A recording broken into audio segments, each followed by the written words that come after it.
हा माणूस माझ्या सावलीला सुद्धा इथे नकोय. अहो त्यांना काय म्हणायचं ऐकून तरी घ्या ना.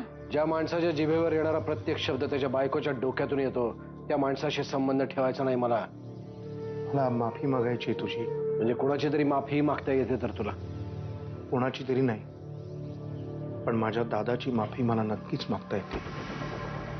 हात जोडून सांगतो, माफ कर. मी जे काही वागलो चुकीचं होतं. बस वामन, तुझ्यावर मी कधी रागावलोय आणि कधी रागावलोस तर माझा राग कधी टिकून राहिलाय? पुन्हा जर का वाद झाले ना तर मीच माफ करणार नाहीये कोणाला. बघतोयस ना वामन, आता कुटुंब प्रमुखच रागावले, त्यामुळे तुला किंवा मला भांडण्याची संधीच मिळणार नाही.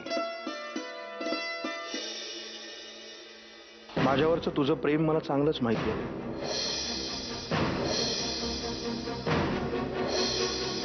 आता तूही माझी प्रेम करण्याची पद्धत बघच. वाकणीस काका, आत्याजीचा फोन आला होता. तिने एक महत्वाचा निरोप दिलाय.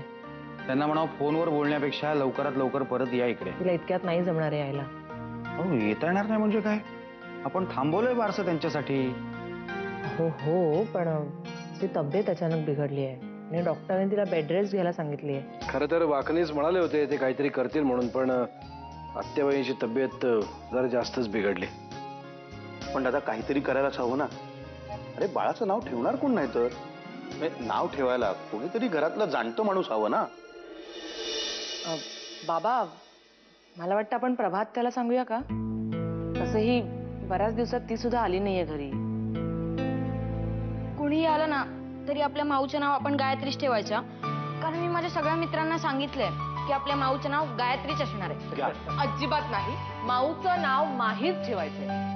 तुम्ही काही म्हणालात ना तरी माझ्यासाठी ती आपली रेवा असणार आहे. पण तुम्ही जी काही पद्धत अवलंबली आहे त्याने फारसा काही फरक पडणार आहे का? फरक किती पडणार आहे ते मला माहित नाही, पण त्याची झळ ज्यांच्यापर्यंत पोचायची ना त्यांच्यापर्यंत नक्की पोचेल. मग आता काय करायचं आपण? घरात बारस आहे तेव्हा आपणही धमाल करायची. तू बघच ग, बघच.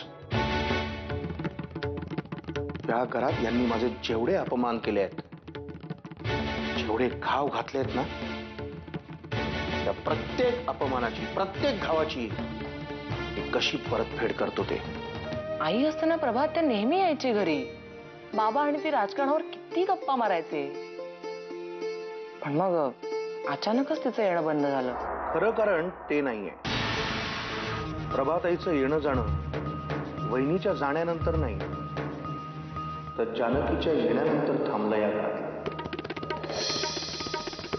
काय, प्रभाताईला दादाचं हे जानकीशी झालेलं लग्न अजिबात आवडलेलं नव्हतं. त्याही वेळेला नाही, आणि अजूनही तिचा विरोध कायमच आहे. म्हणजे निदान आतापर्यंत तरी होता. आणि खरं सांगू का, प्रभातेला ना एकदा फक्त जानकीला भेटू दे, तिचा राग पळून जातो की नाही बघ. नाही, मलाही खूप उत्सुकता आहे की ती जानकीशी नक्की कसं वागतेय. तो प्रभाताईंचा म्हणजे तुमच्या मानलेल्या बहिणीचा मुलगा आहे म्हणून आतापर्यंत टिकून आहे. नाही तर रमावतीच्या गल्ली बोळामध्ये त्याचा आवाज कधीच गायब झाला असता. वाकणीस कितीही म्हटलं तरी त्याचा आवाज हा कॉलेज पुरताच मर्यादित असणार ना. साहेब, आपल्या दरबारामध्ये सुद्धा त्याच्याबद्दल चर्चा झाली होती खूपदा. गेले काही दिवस झाले वाकणीस याच गोष्टी माझ्या कानावर येत आहेत.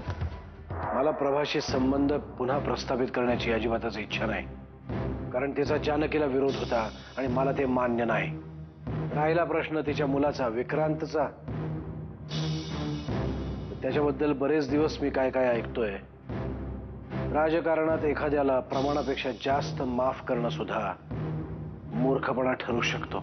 म्हणजे त्या मुलाला जर मार्गावर आणायचं असेल तर आधी प्रभाशी बोलणं गरजेचं होतं.